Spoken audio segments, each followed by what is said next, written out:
basically, during this time period in relation to the coronavirus. You couldn't avoid it. Right? It was on every television station. It was on every social media platform.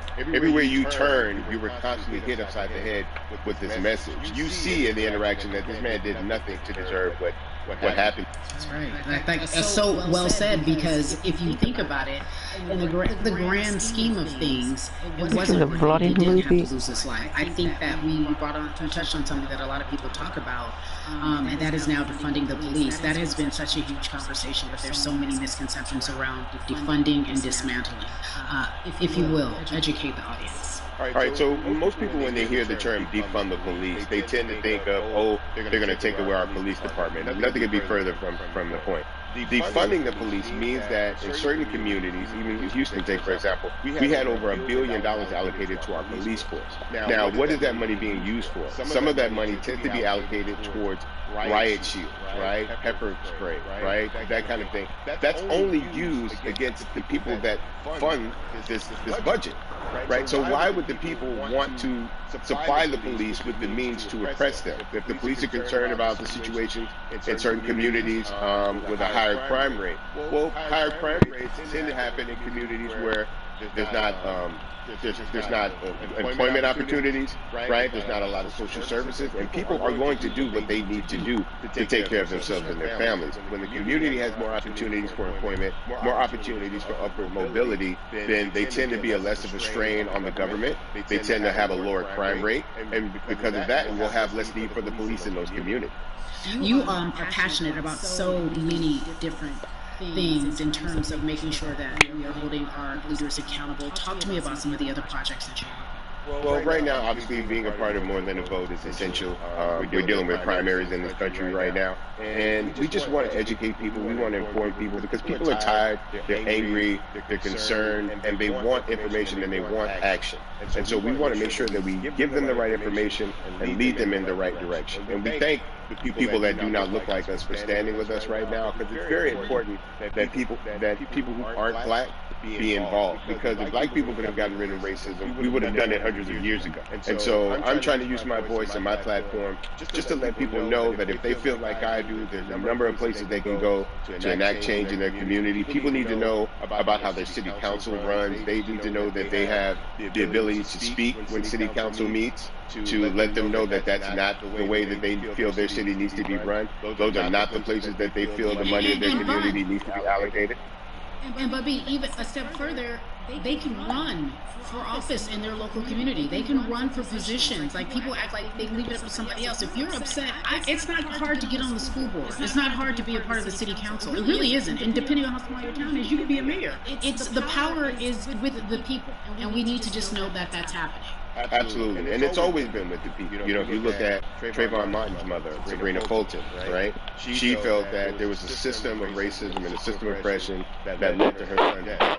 And so what did she do? She ran for city council, and she was elected city council. Our own former president, 44, Barack Obama, right, started in the community as an activist, ran for an elected position, became senator, ran for another elected position, and became president of the United States. So don't think that you can't make a difference. You know what I'm saying? You don't need a lot of money. You don't need a lot of power. Your voice is enough to make a difference. Man, I feel like I need to go out and run for something. You gave me a rousing speech there, sir. I'd be remiss if I didn't ask you this. When I talk to my brothers, I have to ask you, as a black man, how are you doing? Are you okay? I'm good. I'm good. I have a very strong relationship with God, so prayer definitely works for me. I have children and grandchildren who are watching me, who are encouraged by what I do, and they're proud of me right now, you know, and that's really what matters, you know. The change starts at home. You know, so as long as you have a support system that believes in what you're doing and supports you in what you're doing, you have everything you need to go out there and fight the good fight. And for those that don't, there's a community of people here to help you. So you can go to places like morethanavote.org. There are many different places that will encourage you, inform you, and they will put you with groups of people that feel like you, that are ready to take action. So no one has to go about this alone if they want to do it. I agree. We're stronger together. People have been saying it, but that has much more meaning now that we are in our movement, not just this moment. Bubby, it has been an education, always a pleasure. Thank you so much. I appreciate you. Keep fighting the good fight. Keep up the good fight. Friggin' stop.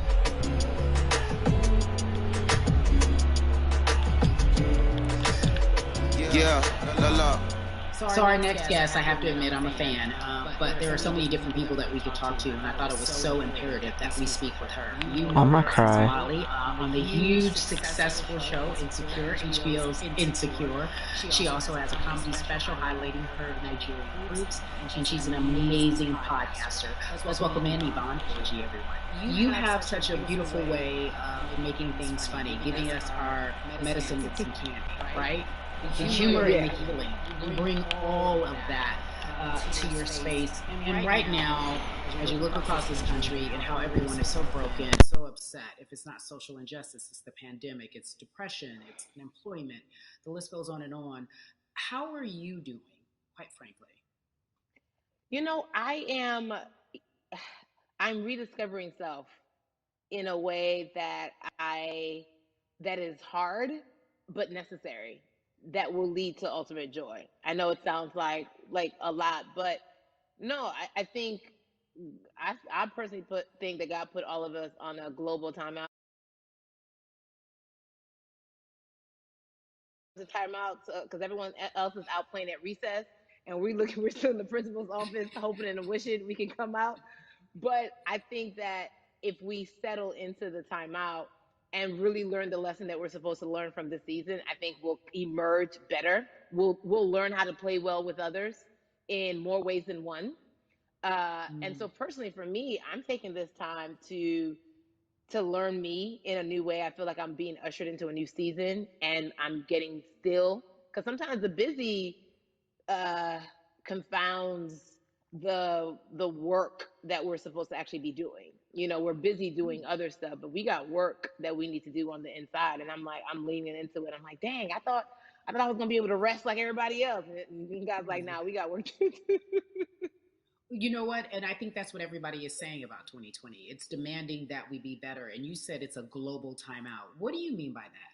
Yeah, it's like everyone sit down, be humble, to quote the great prophet Kendrick Lamar. But like, no, seriously, sit down and let's reevaluate some things. Let us unearth and shake up the things that we have been trying to hide within ourselves, within our nation.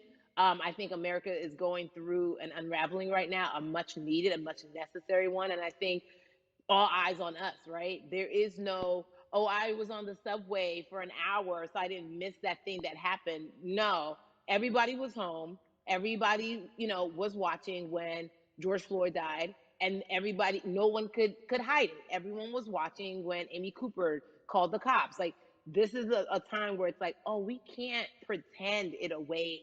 We can't excuse it away. No, no, no, no, no. It's a global timeout. Sit down, watch, and let's learn. And globally, it's like, hey, we were going business as usual, but it ain't usual no more. Like that's old. Anytime change occurs, it's very uncomfortable. And so right now we're sitting with we're getting we're getting comfortable with the uncomfortable. The minorities, we've been comfortable with being uncomfortable, because that to me explains just the existence for whatever we want to do, how we break into our careers, how we live our lives, how we find ourselves one of the few or one of the first. And that's a lonely road. When you look at, and when you talk about this global timeout, everybody had to pay attention to Amy Cooper, everyone had to pay attention to George Floyd.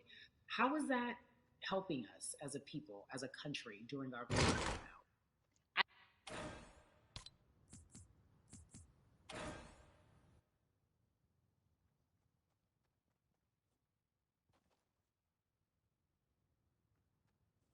Branding. You're right.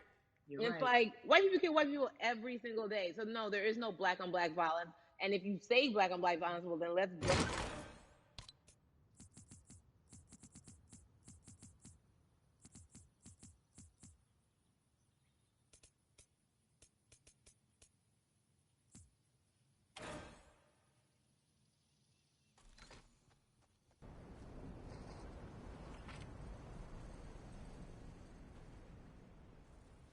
everyone, from Trayvon Martin to Castillo to Sandra Bland. You had all of these lives lost, and black people made some noise.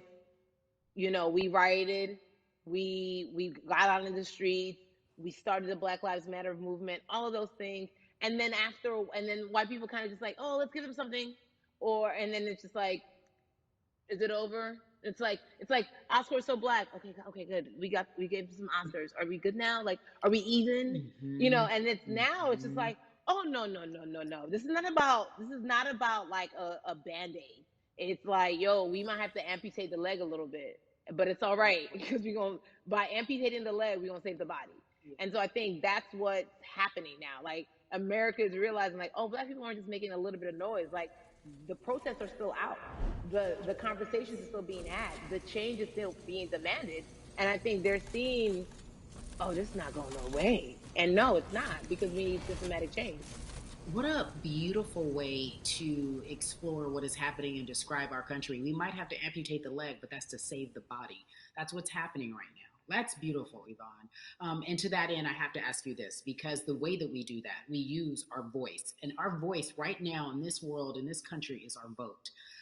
And everyone talks about voting and how important it is, but I feel like more than ever we understand that it's not just about voting every 4 years for the man in office. It's about your local elections. It's about the mayor. It is about the district attorney, the people who have the power to bring charges against police if police brutality is an issue in your community. If you care about your school district, you can run for the school board. I ask this of you, right? Your parents are from Nigeria. You are Nigerian. You talk about that very lovingly. What does voting mean for you? I think voting is power. I remember, I became a naturalized citizen back in the 90s when, because I was still a minor, my mom naturalized, and so we were able to do it under her. And just even that power of like, we're American citizens and all the access that we have by being citizens, one of those accesses and those access to power being voting, it's a big deal. It's a big deal because not only do we have the opportunity to be in this country, but now we can be of the country. We can be of the systems. We can be of the rules. We can be of what it actually affords. But I think going back to your earlier comment about just the setup of systems, I think we are done a disservice. Either it's schools or whatever it is, and I'm not putting teachers on blast. I think teachers do a phenomenal job, but for some reason we do not, and give them all the raises. I know too many parents who are like, this child of mine, I do love them, but hey, where can I drop them off? And I do think that there is a disservice done because, again, when we talk about them, to your point, we talk about every 4 years. It's important to vote for the presidency. We don't realize, like, oh, snap, we actually can vote about, like, how much our libraries get. It's like small things like that, but they make a big difference. When you think of voter suppression in this country, what does it look like for you? It's the systems. When we talk about voter suppression, we also talk about systematic racism, right? It's all the systems that set up. And we've normalized, okay, maybe your job will give you a half day, or maybe, you'll be able to get this luxury. It shouldn't be a luxury. It should be built into the system. It should be built into the fabric of how we vote. But maybe you'll be able to get this luxury in order to enable you to go vote. Think about everything disenfranchised, marginalized Black person has to endure in a day. So in a day, you need to get to work. If something happens to your car, if something happens to your child care, if something happens to, there's so many factors along the way that can send you into a tailspin as an American. And then you add on as a person of color. If you're just trying to get to vote and you already have to go through all of these hurdles and hoops in your everyday life, imagine the one day when your voice really is supposed to matter the most in this country. But then you also see all the times that you tried to have your voice matter, and then it's been shut down, repressed, told it doesn't matter. And then you're kind of like, what's the point? How do we keep hope though? If I'm watching this right now, how do we as a people stay hopeful? How do we believe in the promise that these quote unquote forefathers have given us? Because have you met Black people? By default, like hope is infused in our DNA. Like, you know what I'm saying? Like if we haven't been broken now through, be it through slavery, through capitalism, give it to me, colonization, through segregation, right. Through, I mean, listen, the history of Black people in this country is, at one point, we were 3/5 people. Mm-hmm. That was a written law. And look at us now. We are whole. We are Black Girl Magic. We are Black Boy Joy. We are, you know what I'm saying?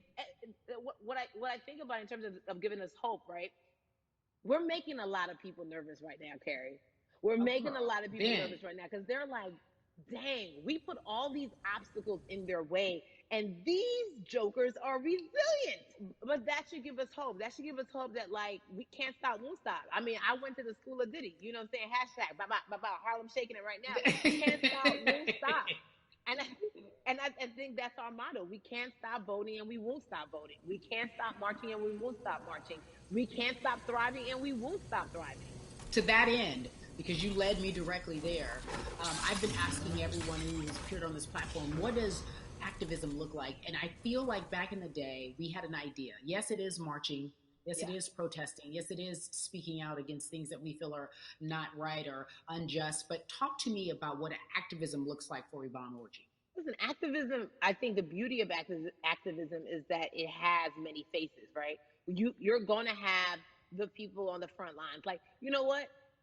Martin Luther King marched, but there were a lot of women who were in the homes like, hey, BT Dubs, when they come back, this is how we support all the people who are marching on the front lines. And we're going to be here doing what we know to do best here. And you know what? Somebody needs to bail them out of jail so now we need to be in the community, getting money or whatever it is. So it's like everybody has a position to play. And so play your position like a shortstop, bruh. So whoever you are and whatever you do, play your position. So activism could look like, you know what? I'm not the one that's built to be on the front line, but you know what? My pockets go deep. So I'm gonna support the people on the front line. I'm a comedian. Black joy is a form of activism.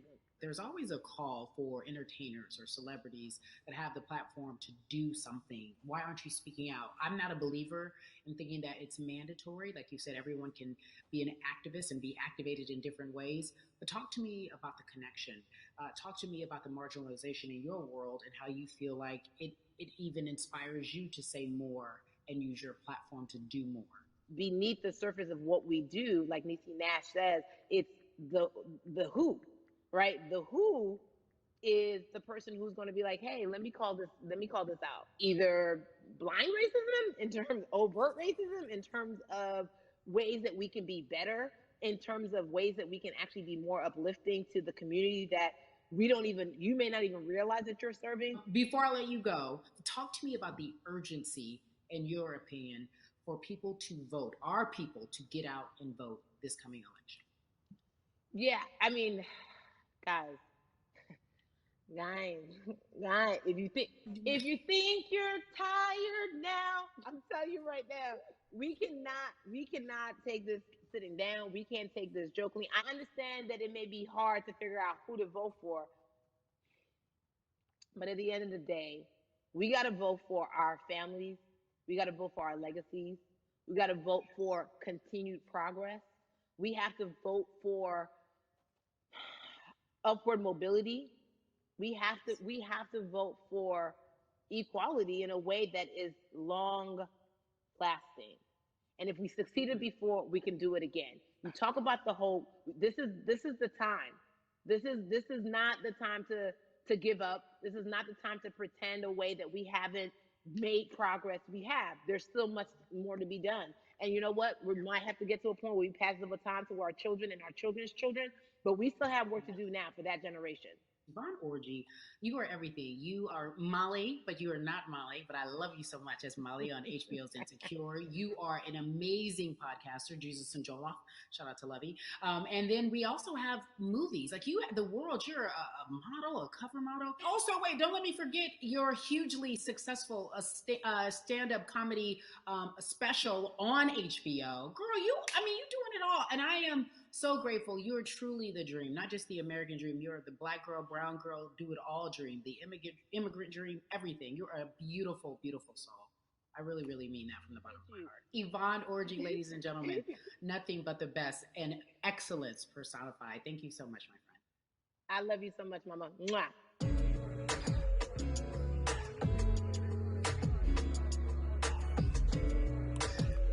Yeah, la la.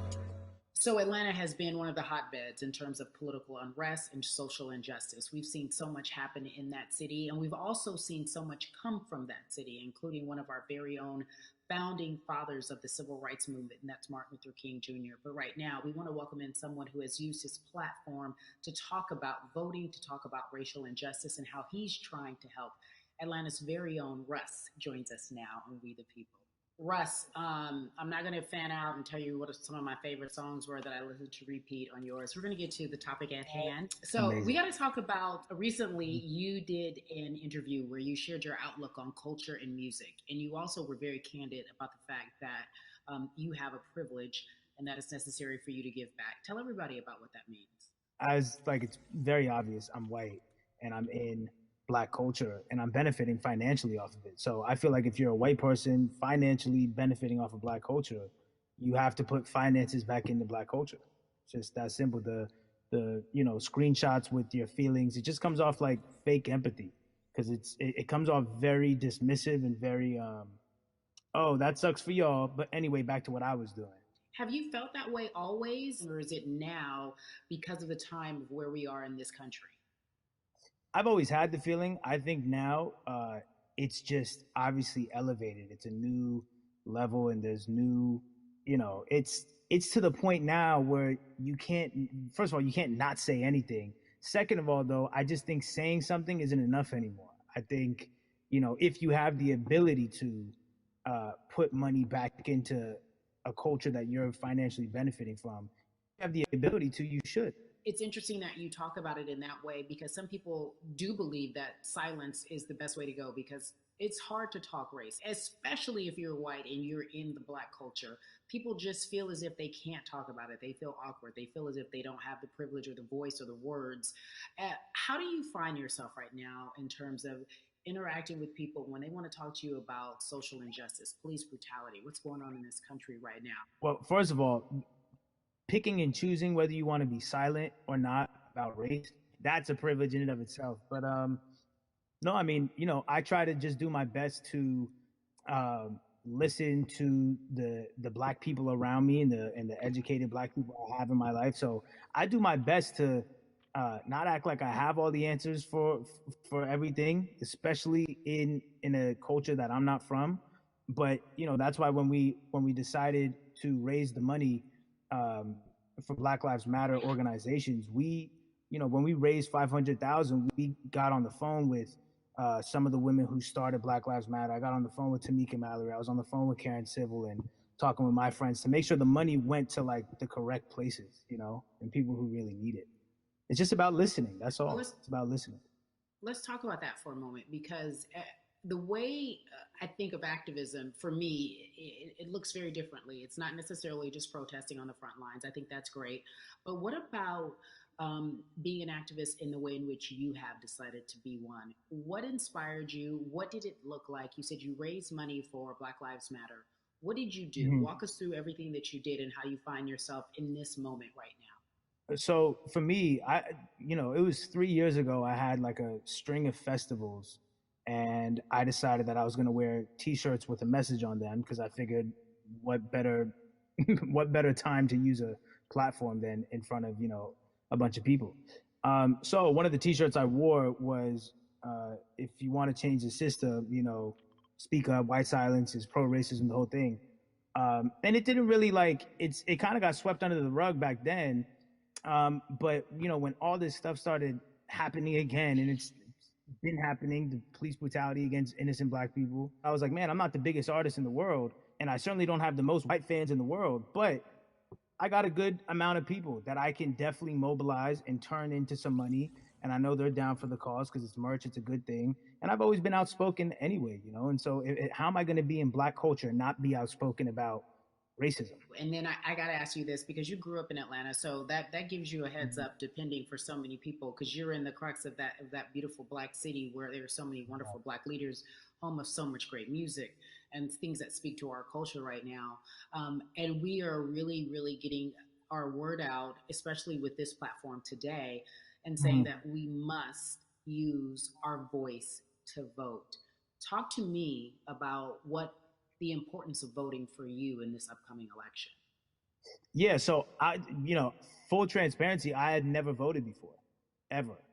Um, and because, I was one of those people who was like, my vote doesn't matter. And I don't know, maybe it's because I was younger, maybe it's because I really thought that, or I don't know, but I just think that it's got to, now this is a bit of a privilege to say it's got to a breaking point for me because obviously it's been past the breaking point for Black people, but I think that as a whole, the young people need to get out and vote because we're the ones that never show up.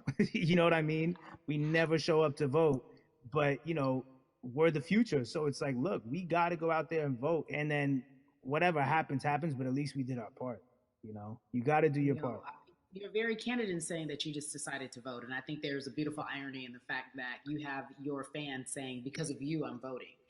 Right. And there's something beautiful about that. But I want to know why now for you? Why in this moment is it important for you to vote? And what hit your spirit to say, yes, this is the time to do it? Honestly, because I think that George Floyd really woke up a lot of people who, including myself, who I was vocal and outspoken about racism. I put it in my lyrics. I put it on T-shirts. I would talk about it in interviews. Like, I was vocal about it. But that video in that moment, I think me along with a lot of other people just kind of was like, all right, like words are simply not enough anymore. We got to do something, whether it's raising money, whether it's voting or all the above. Like we got to do something, and I'm ashamed that it took that for me to be like, I need to raise money and I need to vote. It's a shame. And I don't know, I guess it snapped a bunch of people out of it, and even if you were vocal and whatnot, it's time to actually put your money where your mouth is. It's time to go vote. It's time to just stop talking about it and be about it, and it's been time for that. But like I said, I'm ashamed that it took me this long to actually really, really be about it. But I'm here now. So Russ, we all know that this is going to be your first time voting. Tell me what that experience is going to be like for you in terms of what you're excited about. I think what it's going to do for me. It's going to let me know that I'm contributing to something bigger than myself, and I'm actually putting my money where my mouth is, and I'm being about it because for so long, and I know I'm not alone with this, but standing on the outside and just screaming about this and that and this should change and it's like, all right, but did you vote? And so I know it's gonna feel good to know that I played a small role, and that's the problem. I think the mentality of like my vote doesn't matter needs to be changed to my vote, albeit small, does matter. It's a role I'm playing, and if I play my part and you play your part and he and she plays their part, then we make a difference. But it'll feel. I have a feeling it's gonna feel very, very bigger than me. I think when you realize that giving actually feels better than receiving, that's when you start wanting to do your part and contribute. So voting is an easy way to give. Yeah. To whom much is given, much is required, and you have been given a huge platform, and we are so grateful for you, Russ. Philanthropist, artist, community activist, first-time voter. We appreciate you for doing this, okay? Thank you. I appreciate y'all.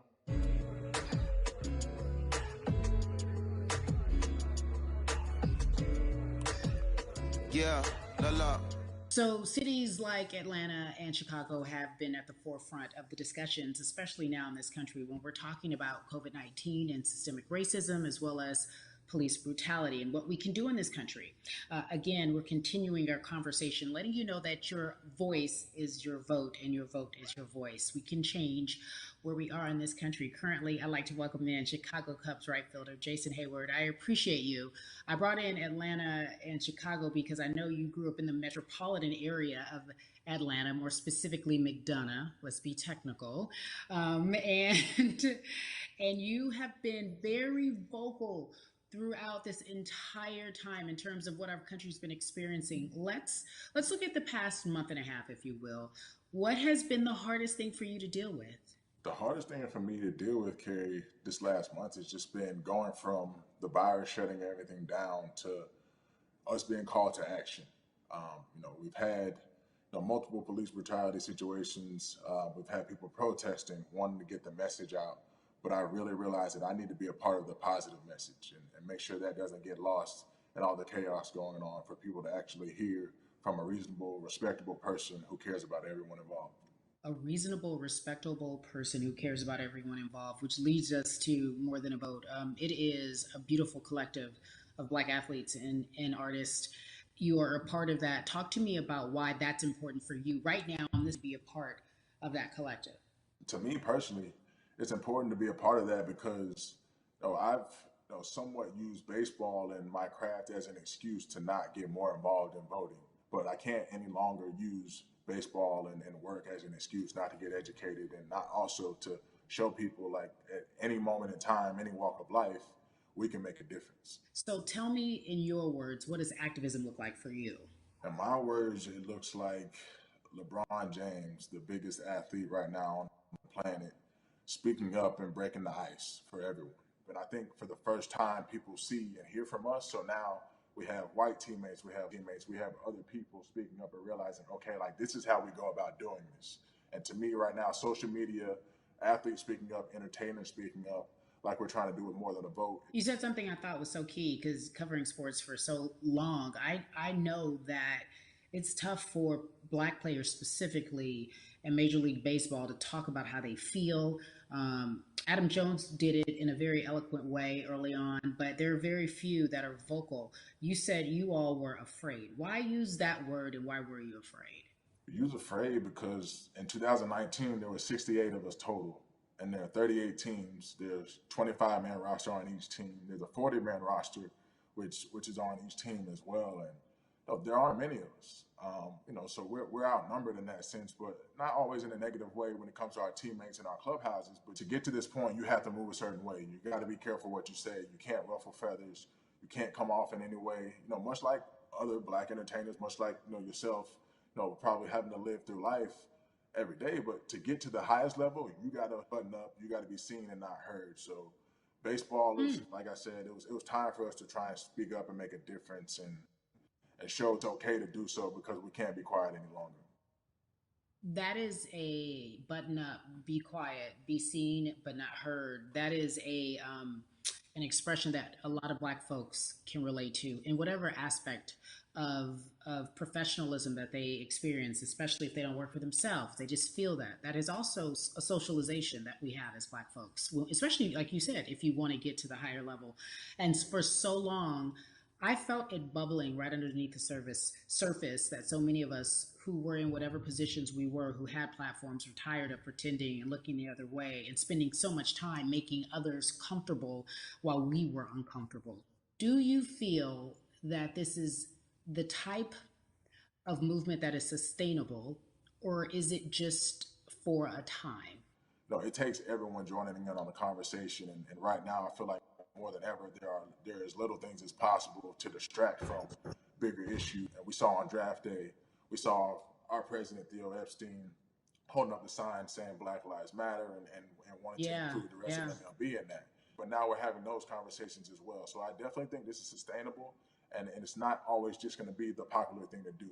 This is something that people want to get right because they know we care. Jason, you said you think it's sustainable, that what you're seeing, especially with your colleagues in baseball, that this can be something where you're feeling more comfortable, feeling more safe to share how you feel about social injustice and police brutality. What are you doing right now in this moment with your platform to help change how we look at voting and how to educate the culture and the community about voting? Well, first, what I'm doing, Kerry, is joining up with More Than a Vote and joining up with other athletes and entertainers to get that message out and use our platform in that sense as a group. And try to create a brand with this to make it something that's not just about the election coming, make sure that it's about people getting educated for years to come and figure out where to vote and how to vote. We've got people in different areas that cover different demographics and influence different areas of people. And as a baseball player, as a Black baseball player, I feel like now, like we talked about, is finally the time to show people that you can use your voice in this profession. You don't have to be afraid. And to me, that can help someone, help a kid growing up. He can see me, he can see other guys that were in the video we posted saying, hey, this is what they're standing for. They're speaking up for these things, and it's okay to want to play baseball. It's not lame. It's not something I have to be as afraid of as I was before. So I feel like that's my role in this. I have a younger brother as well. He's 24. He also plays baseball. So I've got to lead by example. I can't just always, come up with a good answer that sounds good on TV when I get asked a question on, what do we need to do to make changes. I'm joining up here to make sure that I take action and get educated myself. For one, so many people, I feel like in Atlanta, they're on the move. Or when you want to try to make a vote and try and cast your vote, you have to do it by mail. You have to sign up for the absentee ballot. Then you have to get another ballot in return. They have to send it back to you.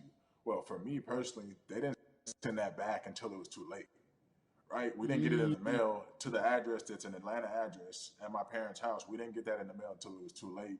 And then from other friends and family that are still in Georgia right now, I just hear about them being held in lines too long and trying to get off work. And we know how it is for any family, but let alone a Black family in the inner city or in the suburbs trying to take care of their family and trying to provide for them.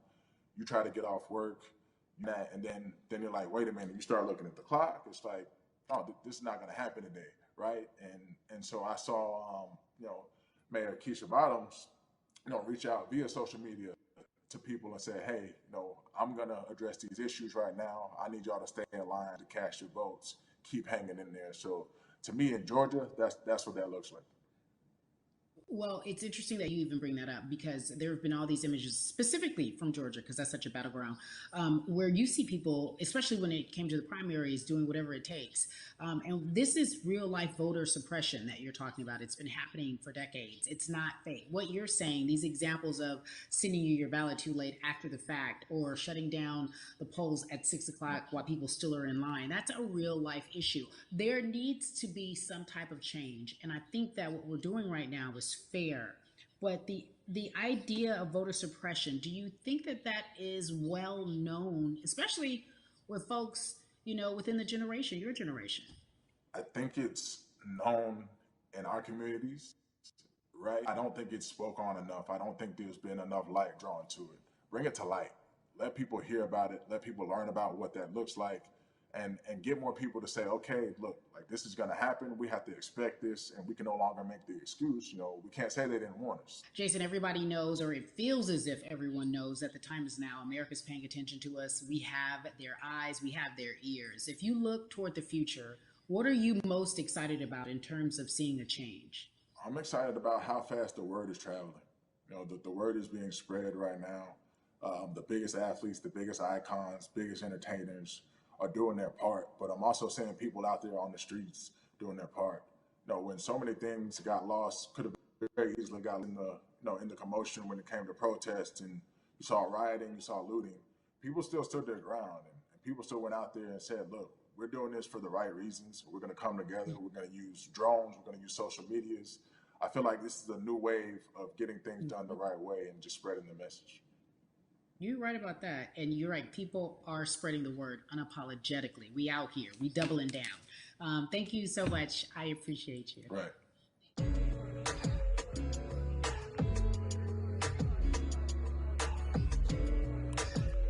Yeah, la la. Hey, everybody. I am so excited to welcome a friend, a brother, family member, if you will, former colleague, NBA great, sports analyst, philanthropist. He does it all, and he's here to give us his time and his platform to talk about something that is so important, that is voting. Everybody, welcome Jalen Rose to We the People. Talk to me about how important it is for the people who know you and love you and look up to you. Why is it so important that you use your platform to talk about voting?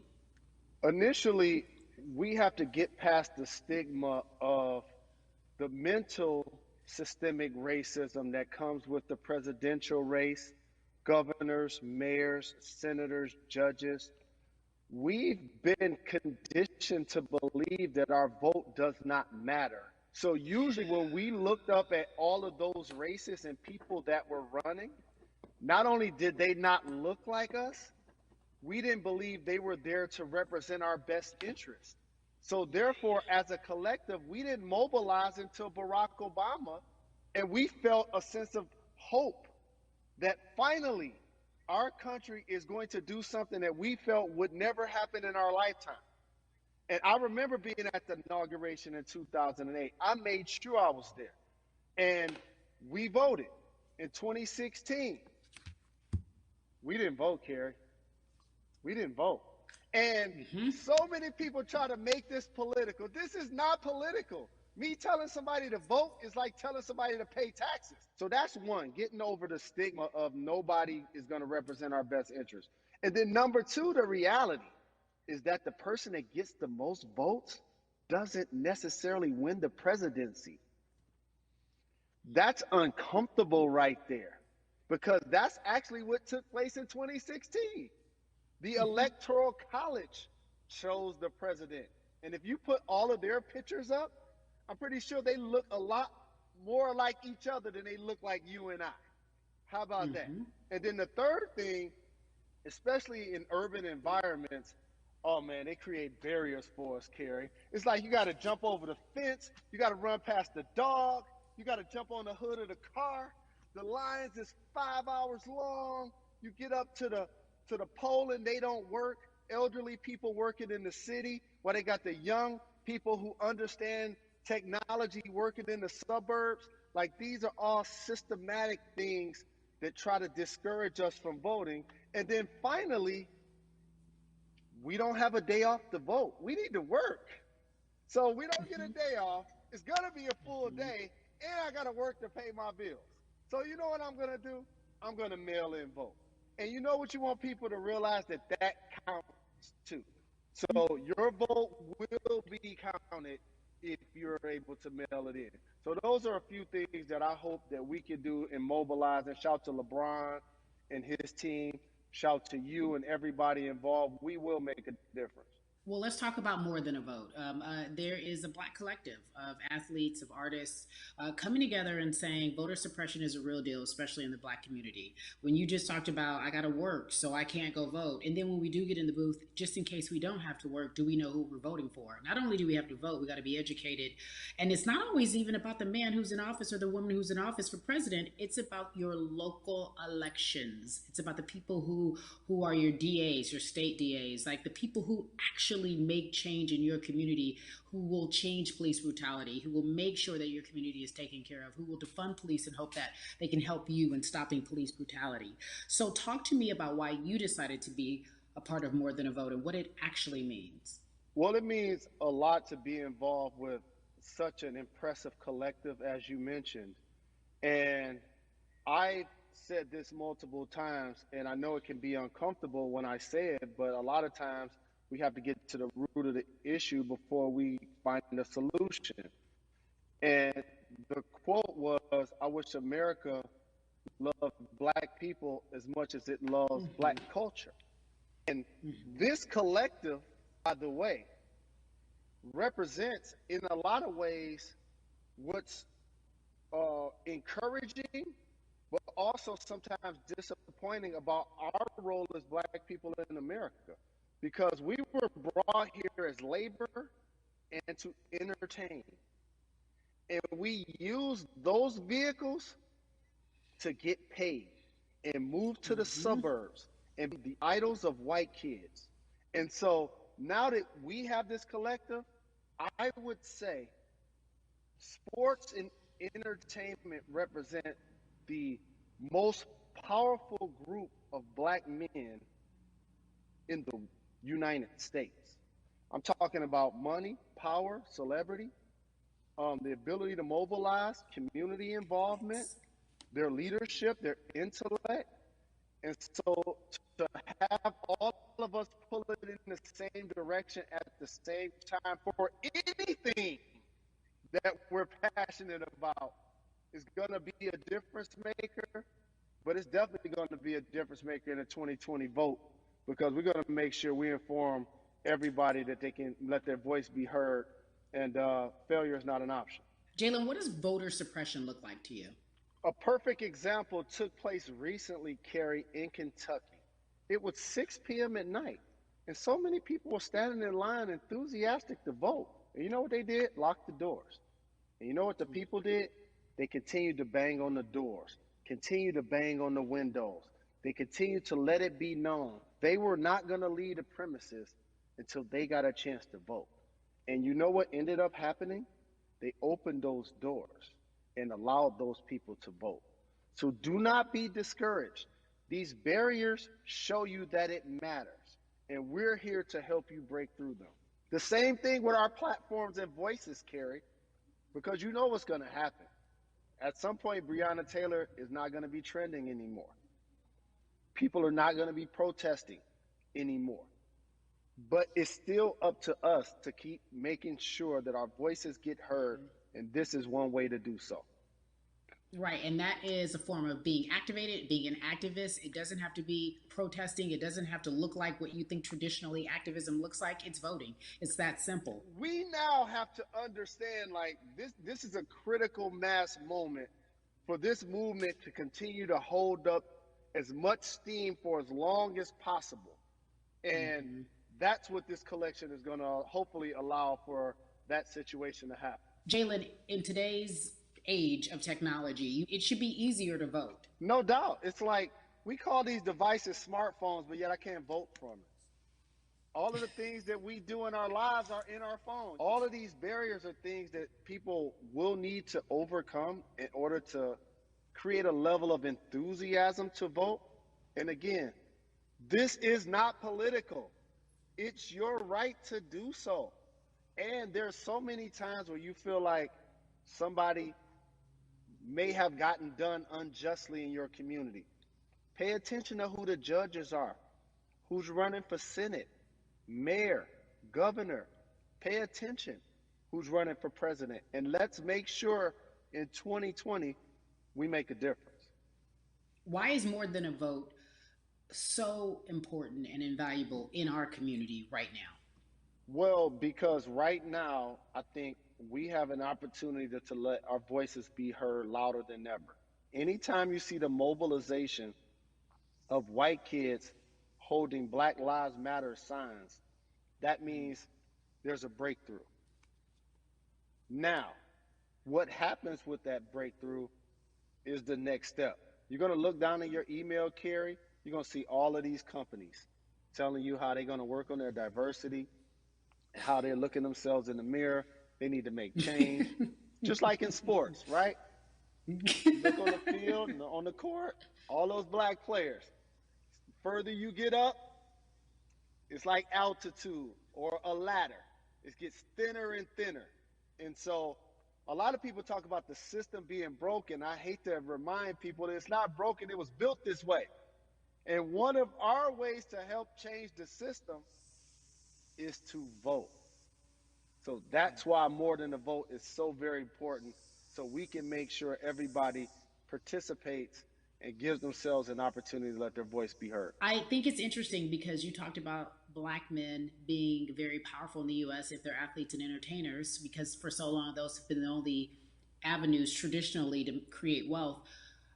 The NBA season comes back. What are your feelings on the season coming back? In the midst of everything that is happening? I think you'll see players challenging the establishment more. You're going to see them saying, okay, if you have all of these marketing and promotional deals, how many of them are with minorities? How many people are you employing in NBA? What about certain teams? Who do you have as a minority owner? Or what about the candidates that you have for positions of power? NBA players have proven as blacks that they are now movers and shakers in the game. They're now the dog, not the tail. So if they decide not to play, some of the biggest social changes and conversations have taken place in sports